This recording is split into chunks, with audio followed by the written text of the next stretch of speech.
ദൈവത്തിരുനാമം മഹത്വപ്പെടുമാറാകട്ടെ. ഇന്നത്തെ ചിന്തയ്ക്ക് ആധാരമായി സദൃശവാക്യങ്ങൾ 30-32 വായിക്കുന്നു. നീ നിഗളിച്ച് ഭോഷത്വം പ്രവർത്തിക്കുകയോ ദോഷം നിരൂപിക്കുകയോ ചെയ്തു പോയെങ്കിൽ കൈകൊണ്ട് വായ് പൊത്തിക്കൊള്ളുക. ക്രിസ്തുവേശുവിലേവർക്കും സ്നേഹവന്ദനം. നിഗളഭാവവും ദോഷചിന്തകളും ഒരുവന്റെ ജീവിതത്തിൽ വിപരീത ഫലങ്ങൾ ഉണ്ടാക്കുമെന്ന് ഈ വചനം നമ്മെ ഓർമ്മിപ്പിക്കുന്നു. സ്വയമായി ഒരുവൻ ഉയർത്തി പറയുന്നത് ദൈവിക ന്യായവിധിയിലേക്ക് നയിക്കപ്പെടുമെന്ന് മാത്രമല്ല, ഭൂമിയിലെ അവൻ്റെ ജീവിതത്തിൽ ഒറ്റപ്പെടലിനും ആത്മീയ അന്ധതയ്ക്കും കാരണമായി തീരും.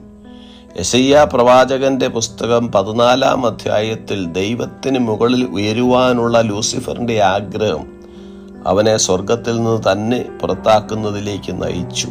ലൂക്കോസ് സുവിശേഷം 18-ാം അധ്യായത്തിൽ പരീശന്റെയും ചുങ്കക്കാരൻ്റെയും ഉപമ നാം പഠിക്കുമ്പോൾ പരീശന്റെ അഹങ്കാര മനോഭാവവും പ്രാർത്ഥനയും അവൻ്റെ ആത്മീയ പതനത്തിലേക്ക് നടത്തിയതായി നാം മനസ്സിലാക്കുന്നു.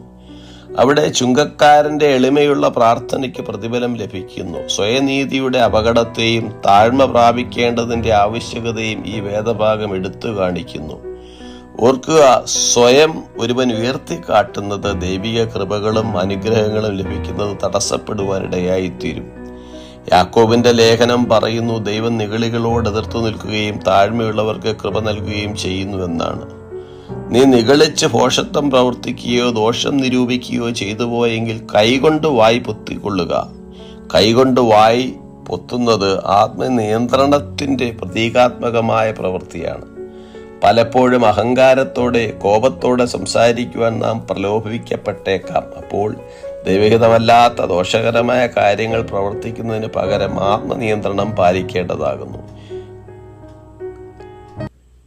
ഏതെങ്കിലും നാം സംസാരിക്കുന്നതിന് മുമ്പ് ജാഗ്രതയുള്ളവരും എളിമയുള്ളവരുമായിരിക്കണം.